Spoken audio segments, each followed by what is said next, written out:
As far as 24-hour care, there are instances where a resident might be in their apartment and they are needing more assistance, and they're wanting to hire a caregiver to come in. An outside company will come and provide their level of care. To be honest with you, it's much more common for it to be less than that. Someone might need 8 hours, they might need 10 hours of some support if they're choosing to do that in their apartment, but that would be up to the resident's choice, okay? Another question that we get a lot is just concern that having the license change from a skilled nursing facility to an assisted living will mean that we won't have qualified staff.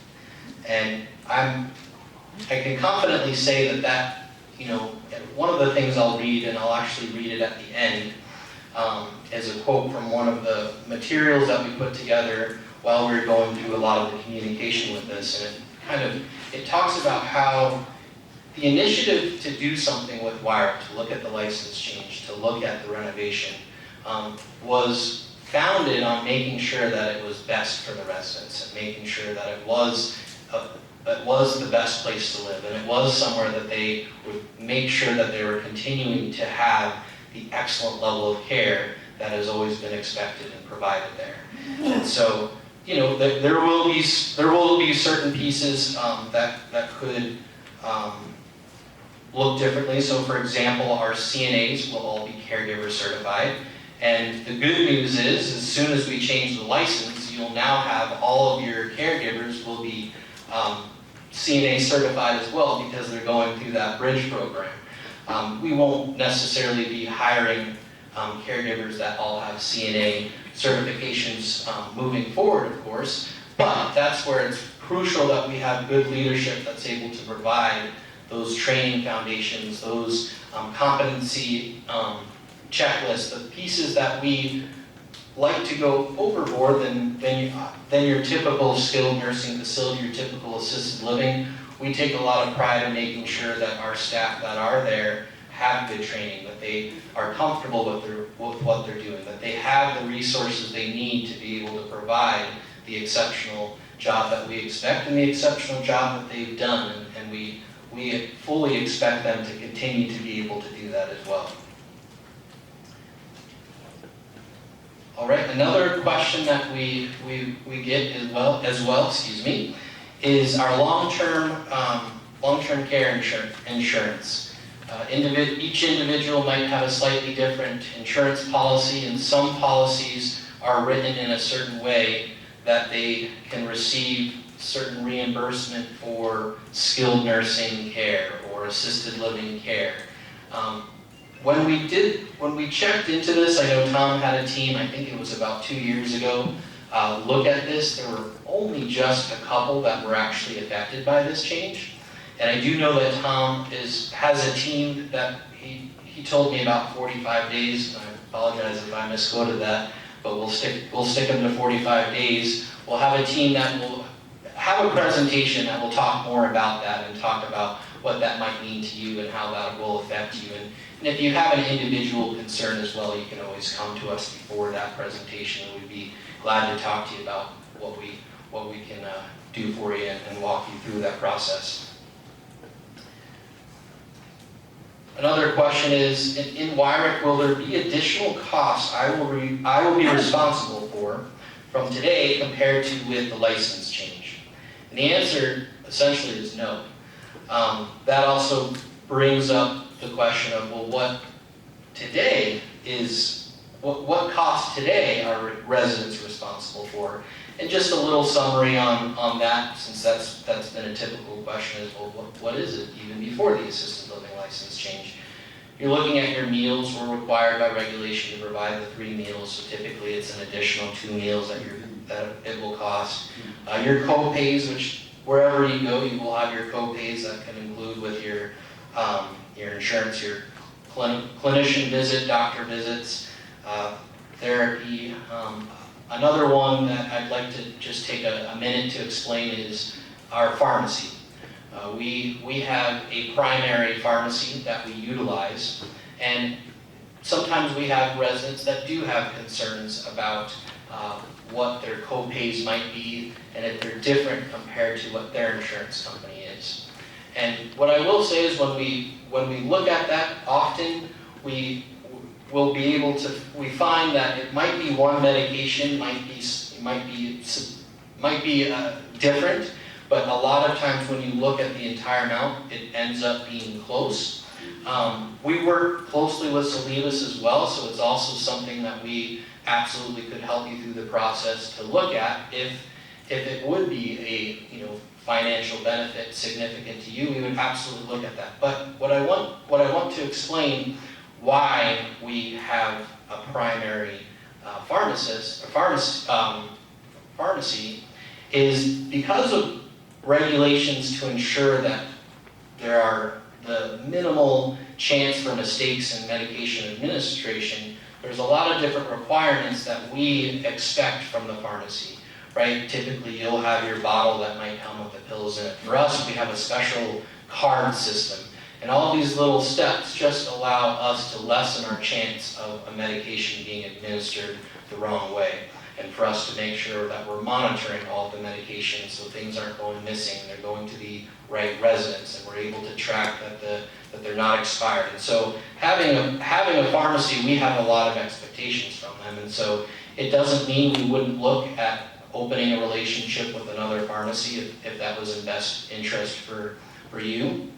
But I just wanted to explain a little bit typically why we work with one. And we have worked with others, and those are individual cases that, and I'd like to say this in general, if there's any specific scenarios, I know a lot of times there's specific scenario, sometimes those are best for us to just sit down with you and kind of walk through what that looks like and what we would do in that scenario and how we would be able to help you. Because the one thing I really am proud of our team here is if there's something that we can do that's going to help you, we want to try to figure that out, but also it allows us to maybe help other residents in that scenario as well. So don't ever hesitate to bring those questions and those areas for potential opportunity to us. All right.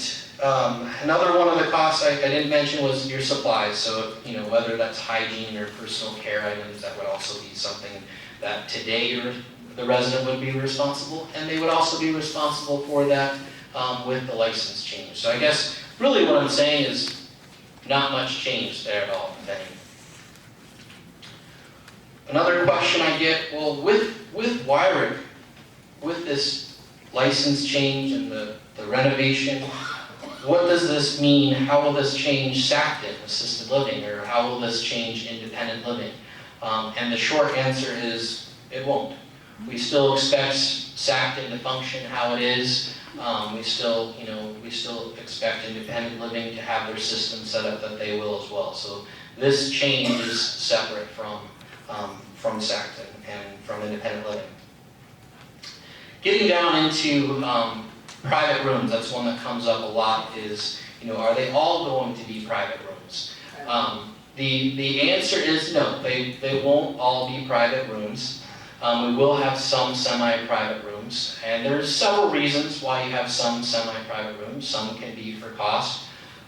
We also do have spouses that like to come in and live together. Sometimes we have spouses that like to not live together as well, and all of those are acceptable.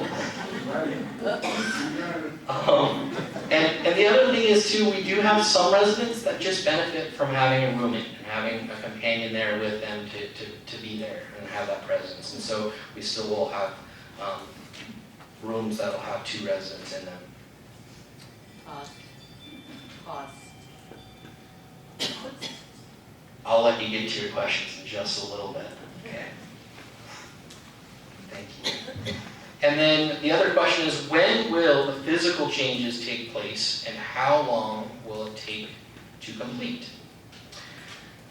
Well, one piece of that is, and in my conversations with Tom, it sounds like there's going to be some great discussions in the board meeting in July on really looking at what is that financial scope. And when we have a little bit more clarity on that, it will really allow us to be able to look at making sure we can line up our phased approach. And the reason we will be doing a phased approach is it is really important for us to make sure that our residents that currently live in the healthcare center, that this is a positive transition for them, that this is something that it causes minimal disturbance to them. And so by us phasing this approach, it allows us to break it into pieces so we're not having people just have to stay in their rooms. We might have to create multiple dining areas. We definitely will get creative. I know the team is already brainstorming on different pieces to make sure that our residents that are there are comfortable. And that's really important for us. A lot of places when they do an assisted living license change, they move the residents out. It's definitely much more difficult to have this happen while residents still living in their home. But it is their home, and we want to protect that. And so it will mean a little bit more work on the other side of it, but it's the right thing to do. All right, and then another question I get is, I'm a new resident. Did I make a mistake? Should I be here? Should I be worried? And I can confidently say you shouldn't be worried. Quite the contrary, you should be really excited. This is something that you're seeing, and leads of the industry are making this change because of the quality of life it can provide for the residents that live here, and the future residents to come as well. And so, as I mentioned, we'll have different communications coming out and some pieces that came out, but I couldn't say it better myself than how it was written here, so I'd like to end with just this first paragraph of one of the collateral pieces that came out. The board created a healthcare transition task force to study national trends, what other communities were doing as it relates to skilled bed ratios to independent living apartments. Medicare revenue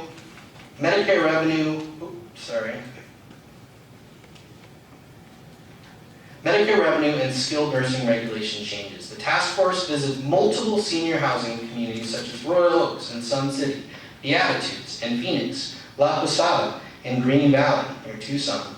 Some of these communities have decertified and delicensed their skilled nursing areas and replaced them with a higher acuity assisted living model. This has worked wonderfully for their long-term stay residents as they were able to live in a more comfortable, home-like environment, less like a hospital.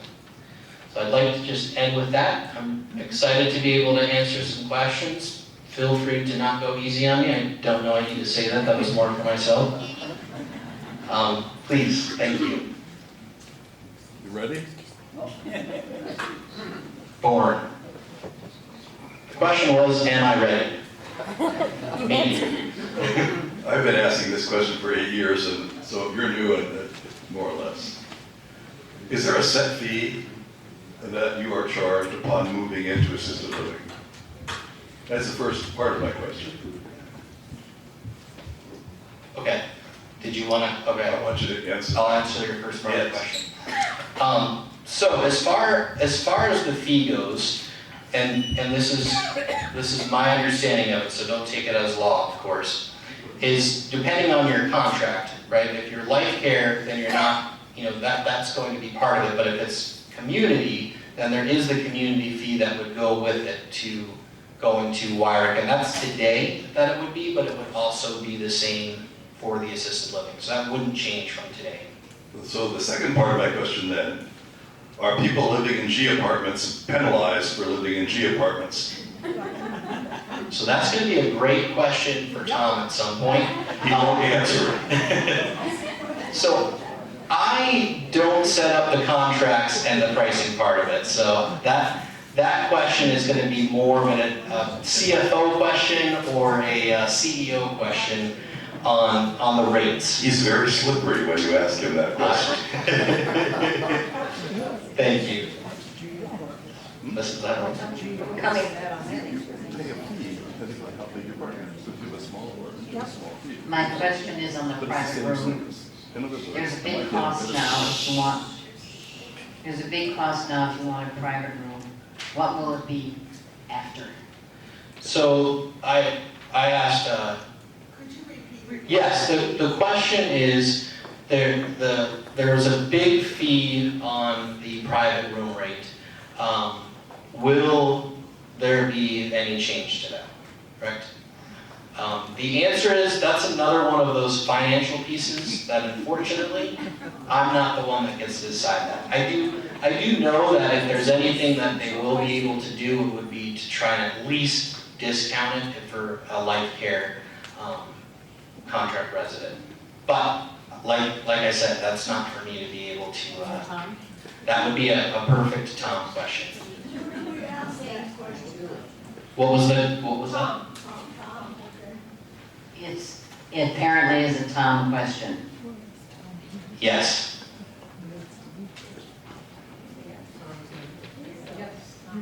What do you expect the ratio of caregivers to residents to be in the assisted living and the third phase? Yeah, great question. So the question was regarding staffing ratios with the license change. And the truth of it is, that's not something we're looking at changing. I can't give you a specific number for ratio because it can vary on the level of acuity that's needed. Obviously, if we have residents that are needing a little bit more care, or what the census is that day, those can be some variables. I know typically when we've looked at numbers compared to the industry, our numbers for CNA ratios are some of the highest in Arizona. But the simple answer is, it's not going to change with the license. Yeah. We're going to keep it the same as it is today. Correct, it's still going to be how it is today. Yeah.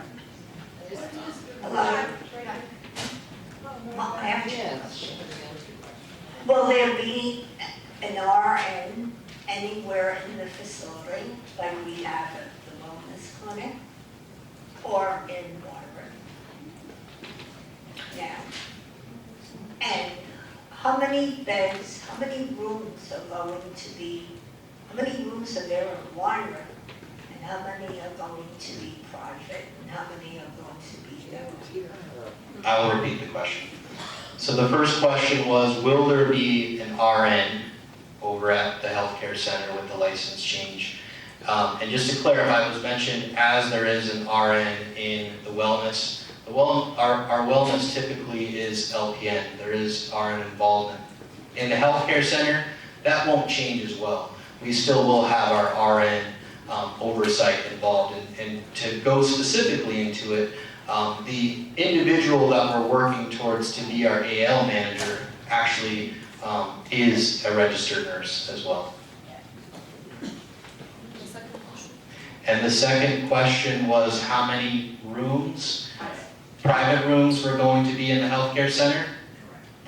And that's one that we don't specifically have the number yet. We haven't gotten that far into the design stages with that. I could estimate you're probably looking mid-30s. How many rooms are in Weyrich? How many rooms are in Weyrich? I would have to get you that specific number. I could get that for you. I don't have that exact number.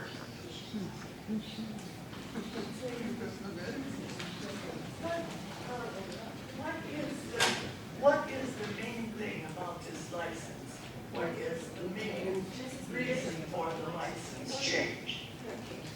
Is it? So the question was, what is the main reason for the license change? And the short answer to that is to provide the best quality of life we can for our residents. To provide the best quality of life we can for our residents. In what way? I'm trying to think of where to break it down because there's a lot of little parts with it. But when we've looked at industry-wide, your typical skilled nursing facilities back in the 1980s when Weyrich first was created, those residents that were in those facilities then really are at what today's residents are in assisted living. And so what I mean by that is you've seen an entire spectrum change, right? It used to be before skilled nursing facilities, you either went to the doctor or the doctor came to you or you went to the hospital, right? And then skilled nursing facilities entered the picture. And so as hospitals would discharge people sooner, your skilled nursing facilities came into play to be able to pick up that level of acuity. As the industry continues to progress, you see hospitals, I'm sure many of you have noticed, are sending people out much quicker. Even today, they try to often even skip a skilled nursing facility and send people immediately home on home services. And so as you see the hospitals continue to shorten their length of stay, skilled nursing facilities have had to step up and provide, care for people with tracheotomies and just high level acuity that essentially what we're taking care of here at Weyrich doesn't fit that high acuity level that these skilled nursing facilities are. And so our residents, when we've looked at the last 3 to 5 years, all of them would qualify under assisted living. And by us being able to really focus on the individualized level of care for our residents, it allows us to provide better services, to provide better customer services, to have a nice environment where we can do a renovation, that we can have nice amenities and have things that can make it more of a comfortable, more of a better place to live. Excuse me. Yes. Who will decide when a resident leaves the hospital? Who will decide which rehab facility they will go to? And is there a method of evaluating them and informing the person going into rehab what the evaluation said? In other words, will a patient have a choice? And will their family have a choice as to where they will go? Great question. So just to repeat, the question was if someone went to the hospital and they needed to go to another level of care, say a short-term skilled nursing facility, who decides that, and does the resident and their family have a choice? So at the end of the day, the resident and their family, the resident has that choice, even if the hospital. So the second part of that is the hospital, since you're in their level of care when you're at the hospital, they have a responsibility to make sure that they do everything in their power to set up a safe discharge. And so that's where, whether you come back here, whether you come back in independent living, to Weyrich, to Sackton, to a short-term rehab, to a more high-acute rehab, they have a responsibility to make sure they coordinate with that team and with you and the family to make sure that the plan of care is what you're wanting, so you're going where you want to, but also that the team that's going to be taking you from your transition can make sure they can provide the level of care you need. You give her just a minute. Sure. Yeah, does the does the delicensing, or how does the delicensing affect reimbursement by Medicare?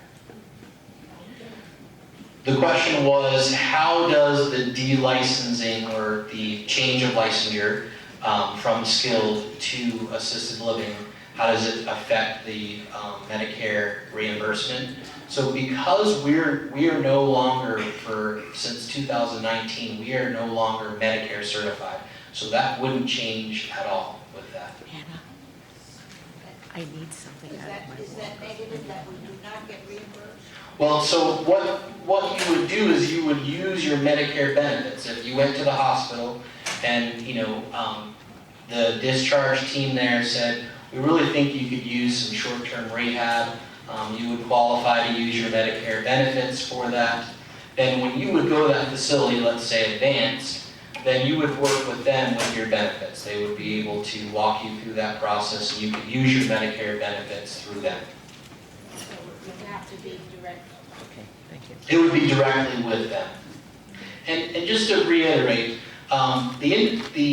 the preferred partners, I call them, the short-term rehab, specialty facilities that we work with, through this, we sat down with them, we set up meetings with their leadership team, and we let them know that, we want to do everything we can to make sure that our residents are getting the communication they need, that are getting the support they need. So we have those relationships so we can guide you through those things and make sure that you are getting what you need from them. Any questions? Todd, back to the question about if you go to the hospital and you're discharged, the discharge planner is going to coordinate all of that as you're being discharged. And you say that the resident and the family can, they have options of where they want to go. Who is the person, designated person here, who will coordinate this customized plan of care? Great question. So if you're in independent living, you're going to want to talk to home health. Often it can depend on the time of day of who individually might be helping you, because sometimes these come up on the weekends. But if you're talking to your home health, as soon as you know, especially if you know you're going to have a procedure, right? If you know ahead of time that you're setting something up, you want to call the home health team. You can call the main number and they will make sure that they link you. One of the RN case managers will be involved with that as well, so we can really make sure as a team, we know exactly what you're needing when you come back. So it is an RN? The RN case managers are a part of that. It's not always the RN. Our LPNs are very capable in helping someone have a safe transition back to their home. But they have not always been educated / trained in discharge planning. So I'm making sure I'm understanding the concern. So your concern is that if an LPN were to be a part of a discharge plan, that it might not be at the same level as an RN? Maybe outside their scope of practice. Yeah, and our LPNs are trained well enough that if they're dealing with something that is outside of their scope of practice, absolutely they will be getting an RN involved.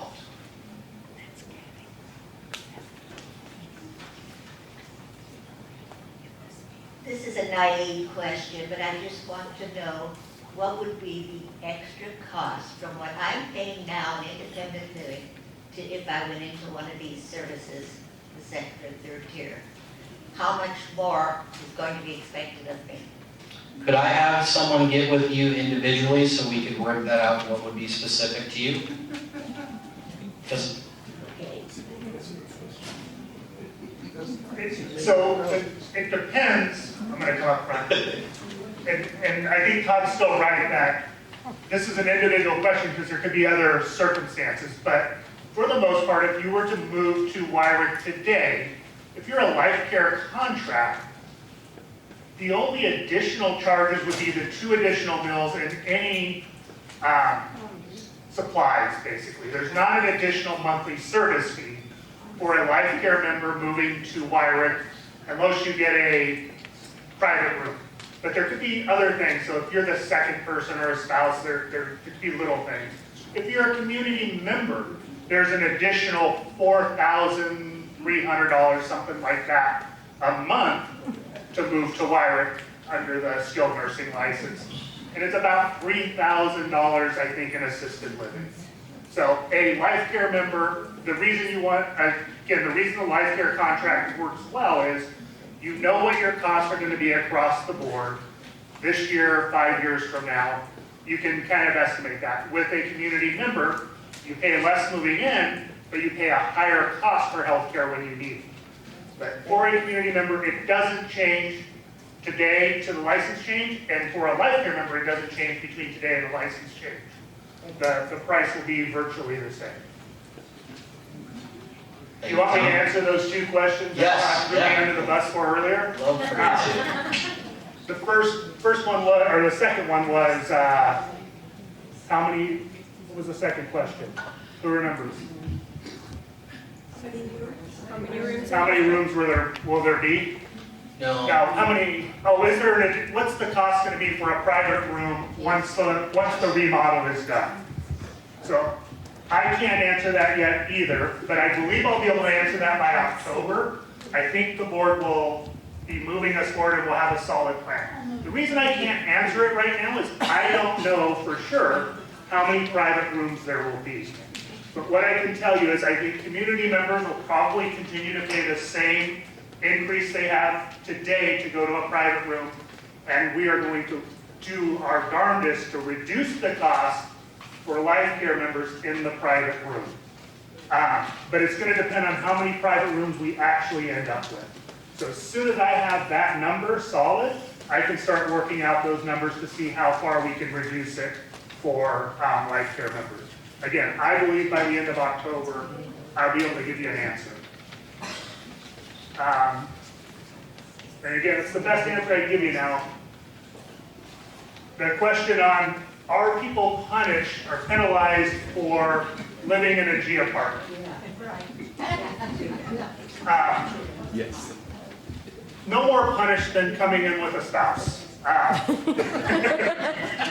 So do you pay, again, the way our contracts work, the way the life care contracts work, here in virtually every other life care facility is, your monthly service fee follows you through the continuum of care. So yes, if you're in a larger apartment, when you move to assisted living, that fee follows you. So yes, you do pay more in assisted living or skilled nursing than somebody who's in a smaller apartment. Now, the way that works in the industry, the way it is in the industry is, you're gonna spend a lot more years in your independent living apartment than you do in your skilled nursing or assisted living. Most residents in a place like this will never live in skilled nursing or the Weyrich Healthcare Center. Most people will live in their independent apartment their whole life. They may be in Weyrich for a short period near the end, but they live in their independent apartment. Now that's not always the case, because we know there's 20 people living up in Sackton Assisted Living right now, and 28 or 32 living in Weyrich right now. But most of the time, it's a shorter period, but that fee does follow you. Now, we and the board have looked at this, and we'll probably continue to look at it over the next however many years. The reason that you can't change it to a way where everybody's the same is, most people who move into Westminster Village are going to buy the biggest apartment they can afford, or with the amount of money they want to spend. So if you were to make all the prices equal, everybody pays the same in Weyrich, or everybody pays the same in assisted living, there would be people who have to pay more, and then there would be people that pay less. But if we already say most people move into the largest apartment they can afford, the people that are moving into the smallest apartments typically aren't going to have the money to now have a fee that's double what they were used to paying for the last 10 or 15 years. So when you look at changing that system, it's not a simple change to go, let's just make it fair. It means everybody probably pays a little bit more to make the numbers work. We will continue to look at it because, again, it's a question that always comes up.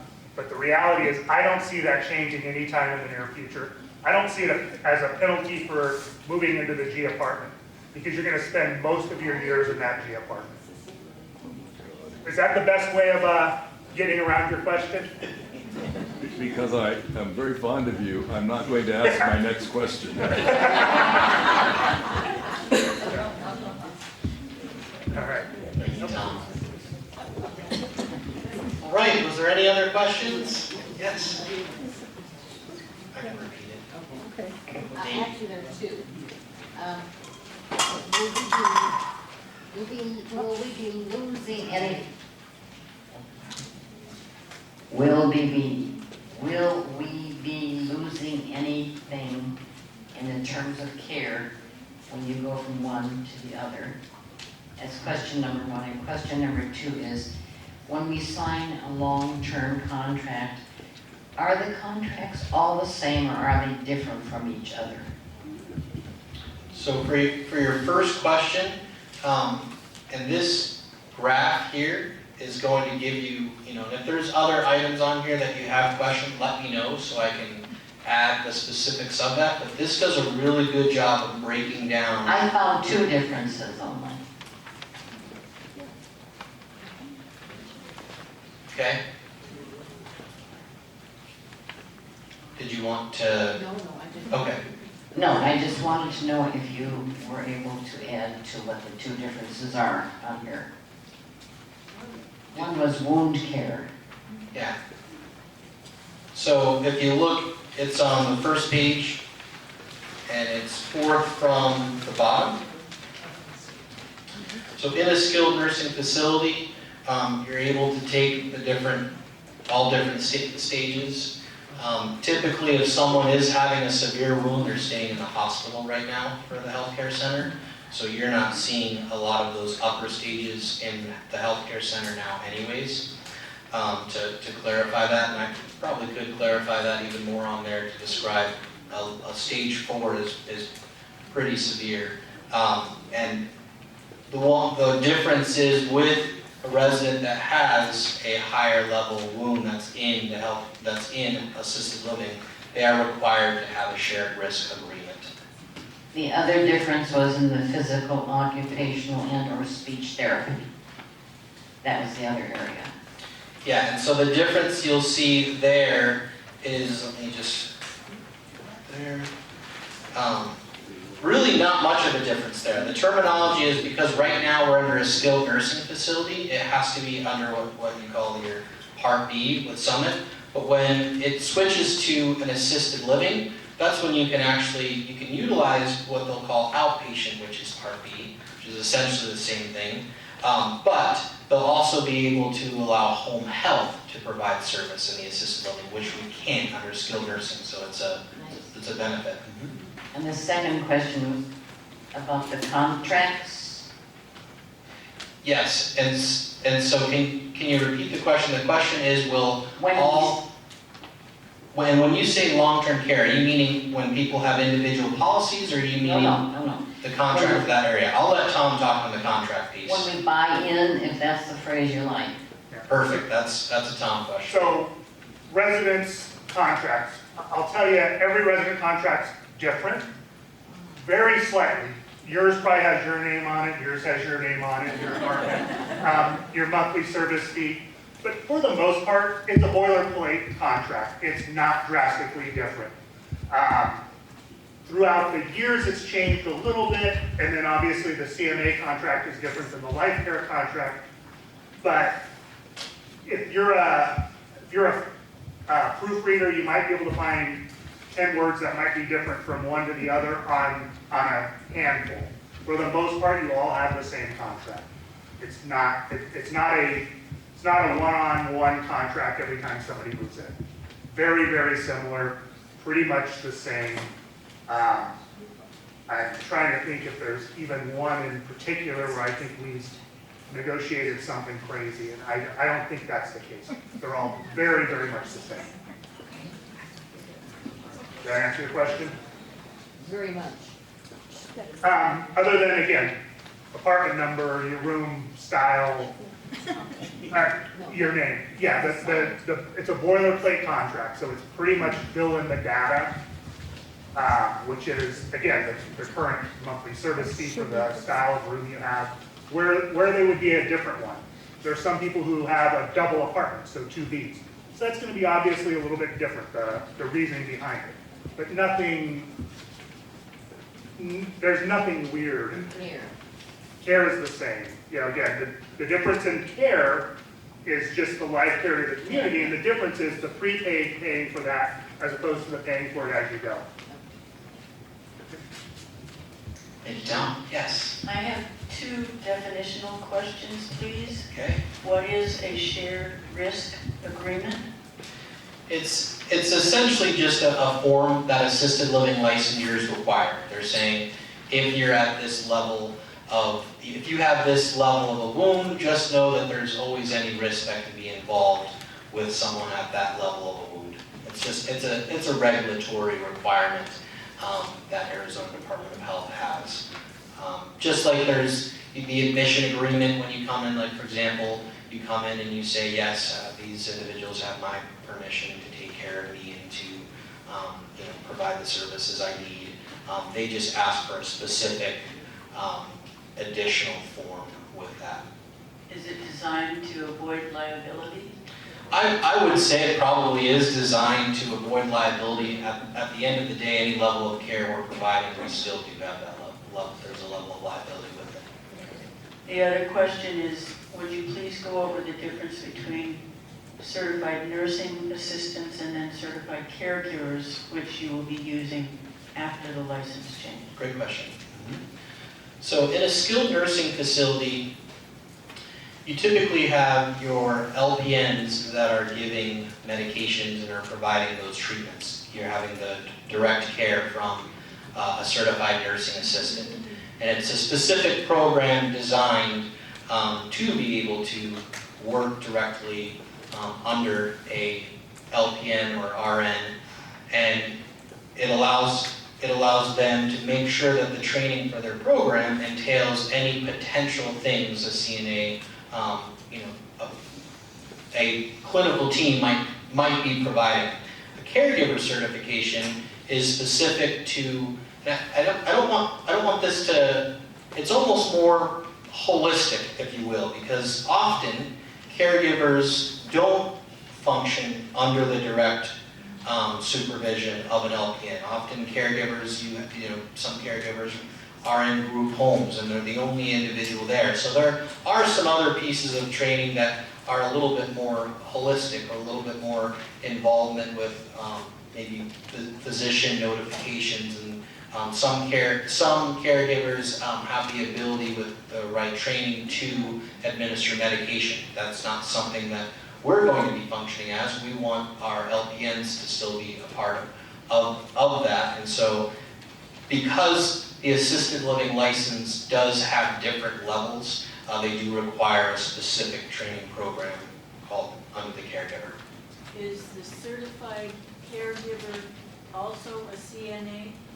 So right now they will be. The 99% of them will be, because all of our CNAs have gone through the caregiver training course. That doesn't mean we will necessarily hire that as a requirement, and that's where it really goes to how our leadership that we have there, and how where our expectations are much higher than a lot of typical places. And so as you know, it's I've got some amazing RNs I know, but my aunt is an LPN, and I tell you what, if I ever needed someone to take care of me, I would want my aunt to take care of me. She's a fantastic LPN, and not to knock it all, right? The level of education and experience that goes with an RN is fantastic, but that's where our staff is going to work really closely with those individuals to make sure that they are able to provide the level of care and continue to take care of our residents. Yes? One more.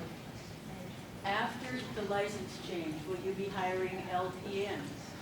Or what level of education and training will you be looking to hire? Essentially, that won't be changing from today. We still will want LPNs. LPNs will still be doing our treatments. They'll still be providing our medications. Thank you. You're welcome. We will have two assisted living here. Sorry, thank you. We'll have two assisted living places. And who determines which one you go to? Great question. And what will be the entire difference in them, except one will be brand new and really gorgeous. The other one is very, very nice too, but they might not be equal. Great question. So the process of where someone goes, that really doesn't change from what it is today, right? Our teams look at that and say, okay, we know that you need a little extra support for oversight right now, and so Weyrich Healthcare Center is the place for you right now. To clarify between the license change piece, so in Arizona, the Department of Health and Senior Services, they define assisted living under 3 levels. Okay? The first basic level is what they call supervisory. The second is personal.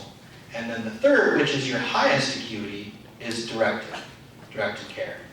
And so when we look at Sacton functions on those lower licensure side of it, whereas Weyrich, when we've looked at Weyrich, the service we've been providing for the last 3 to 5 years when we've looked, is at the highest level of assisted living, which is why we coined the term enhanced, to try and help clarify that they essentially are providing 2 different levels. From what we're providing today, that's not changing to when the license changes. It will just fall under different terminology of the license. Answer your question? Mm-hmm. Excellent.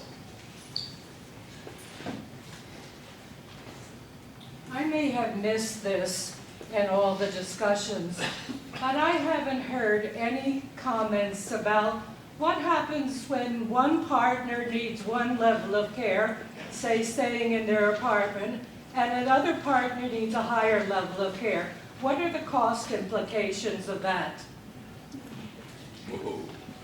I'll answer that. So if one resident is at home in independent living and somebody else is in Weyrich or assisted living, and again, this doesn't change with the license change. This is what has been the case for close to 30 years. And we always have some of that. There's always somebody living in one or the other. So your costs, again, under a life care contract, don't change very much. You're going to pay the same fee you've been paying. So if your monthly service fee is, let's for ease, with this 2 people, it's $4,000.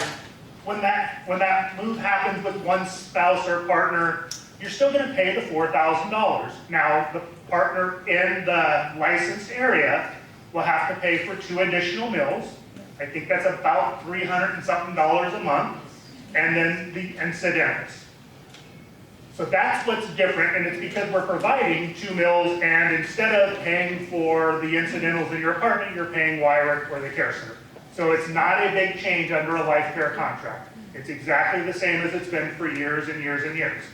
If you're a community member, then again, when you're in that other level of care, whether that be Weyrich or Sackton, you pay that community membership fee because you're paying for your health services as you go. And again, in Weyrich, that's about $4,300 a month. In Sackton, I think it's about $3,200 a month.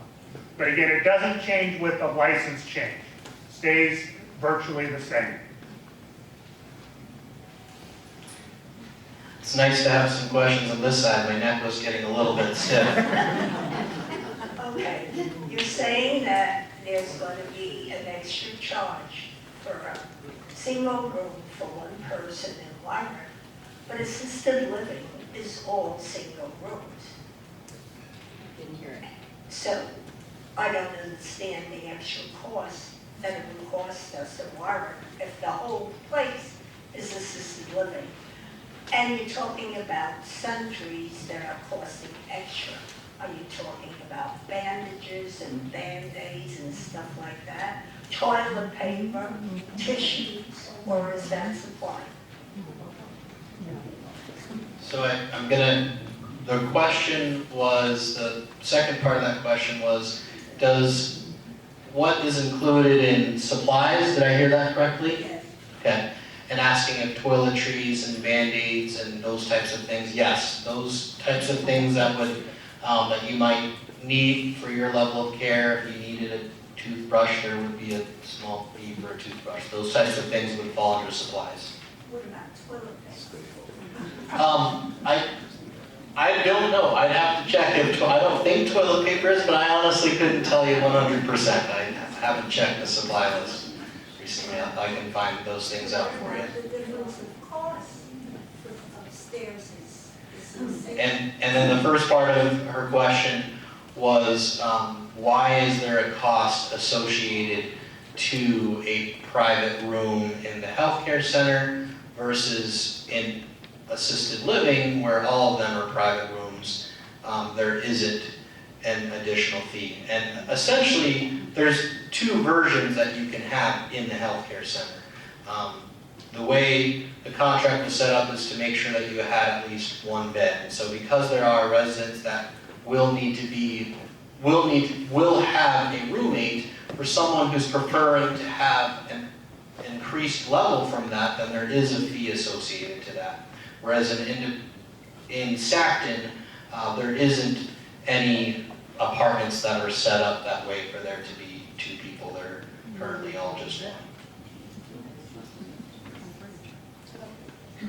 Maybe you've answered this, but when you're living with your spouse and either you or your spouse goes into some other level of care, I understand that there will be added costs. But are you also telling me that no matter how long that goes on, your rent for your unit, even though that other person isn't there, doesn't change? So, kind of, the second person fee, so if your spouse is now living in assisted living, that second person fee would be dedicated to assisted living. So that's where they'd be paying their monthly service fee. But in total, you'd still be writing basically the same check. It would be your base fee for the one apartment and the second person fee now up at assisted living. Yeah. So the cost doesn't go down if both people are still living at Westminster Village. But for your unit, you aren't paying for that person. You're not paying a second person fee in both places. Okay, thank you. You're only paying it where that second person is, and only once they've been made permanent there. Right. If they're there for a short term, you're gonna pay it all to the independent living unit. The second person fee doesn't transfer until that person is permanently transferred to the new level of care. But no, we don't charge you for both in both places. Thank you, Tom. Will we eventually have a paper copy of all this that's you're telling us today? Yes, great point. We have a few more meetings that are coming up, and so what I'll do is I'll have a combination of questions and answers. And we'll add some material in that we shared beforehand as well that was really helpful. So you'll get a packet that you can look through, and we'll continue to have talks like this where we can look at things and ask questions and be able to talk with each other. Yep, thank you. Yes? I'm going back to the contract question and contracts being different. If someone moves in and their spouse cannot live independently but needs their help to be in that apartment, isn't there some modification in the contract that does not allow them for a certain period of time to go directly into Weyrich after they move in? I'll let Tom have that one. Let me try to figure out how to answer that. Yes, there is the possibility if somebody is on the wait list and they're going to move in under a life care contract, and let's say they have Parkinson's, and there's a good chance they're going to need to move to Weyrich sooner rather than later. It is possible, and this is one of those one-offs, where we would say that person would have to pay for those the additional cost of Weyrich for the first year or 2 years.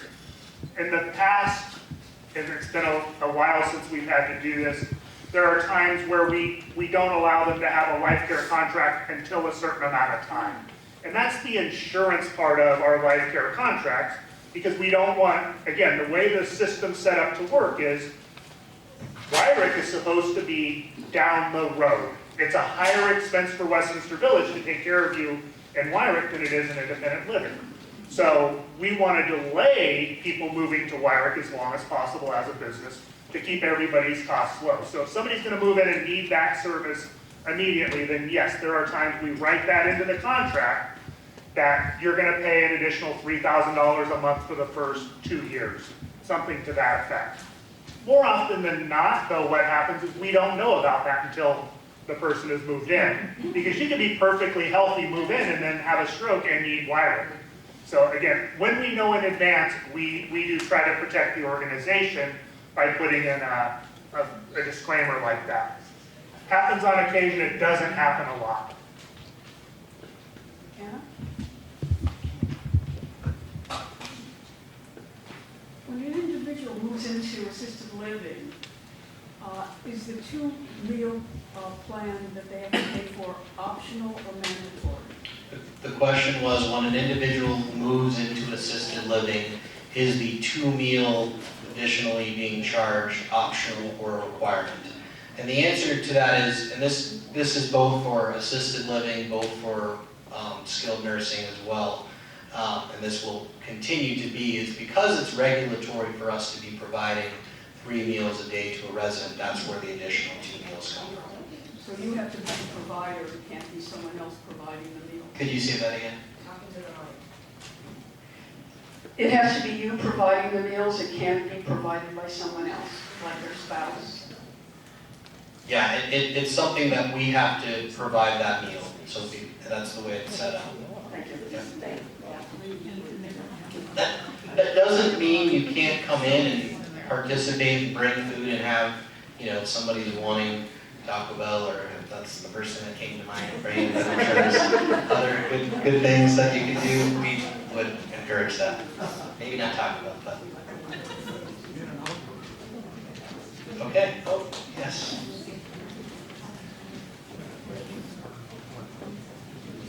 If you could just clarify for me, there would be 2 different levels of assisted living, and will it be, if you get a private room or not, will that be dependent on the amount of care that you need?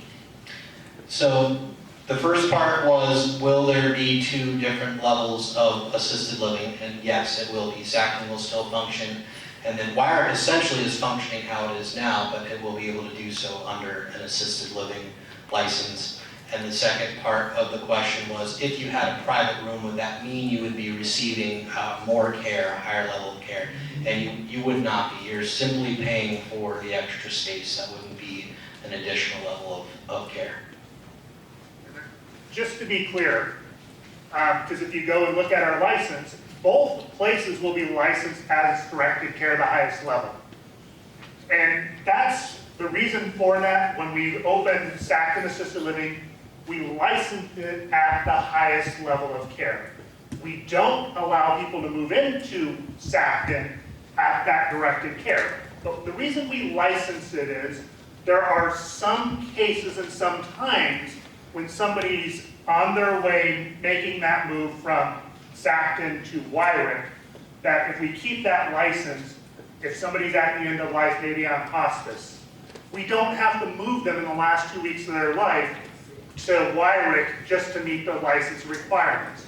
We staff it, and our scope of service is at those lowest levels. So when people move in, it's at the lowest level of care, but you're able to age in place a little bit, and at that end of life, we're able to take care of you if it's safe to do so without making you move during that last part of your life.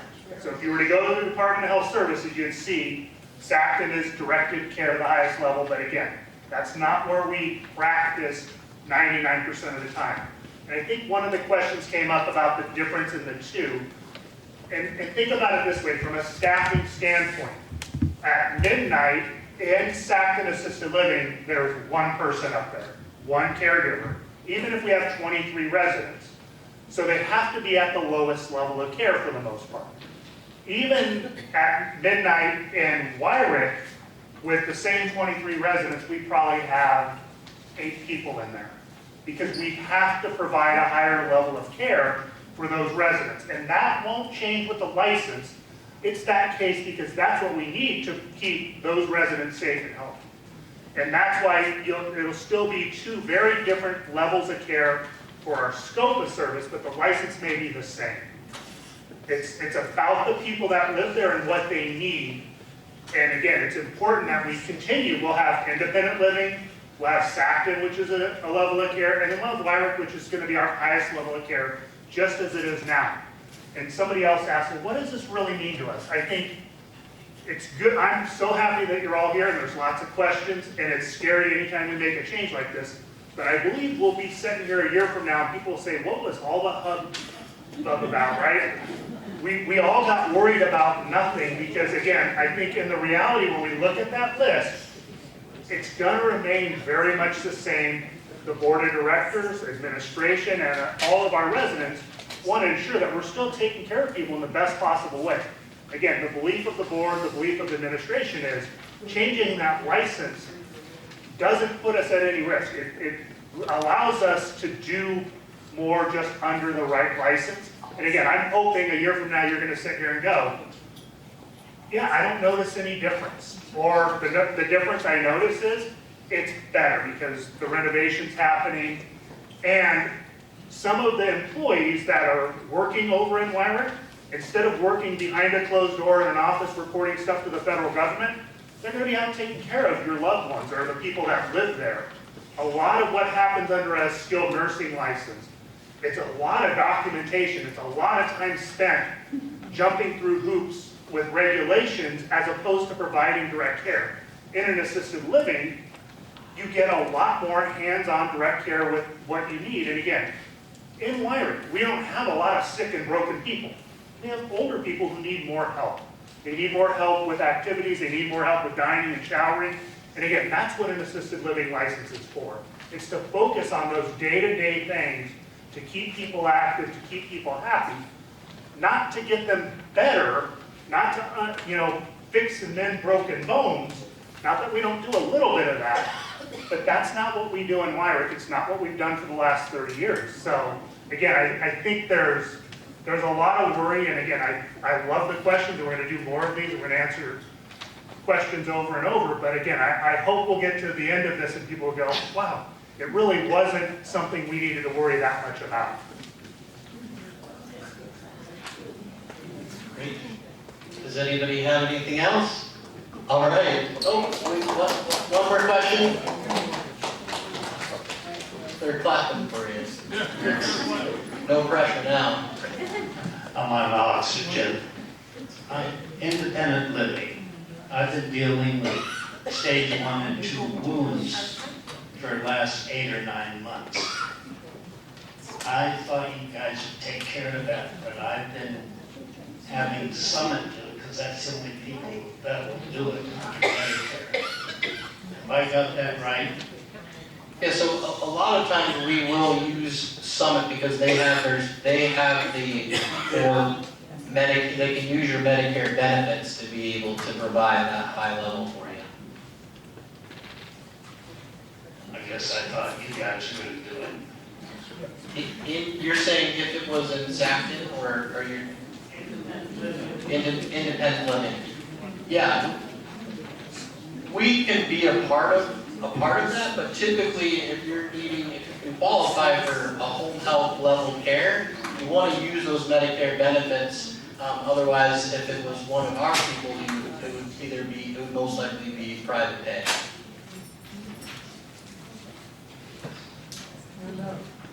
This may have All right, we'll make this the last question, okay? This may have been addressed before, but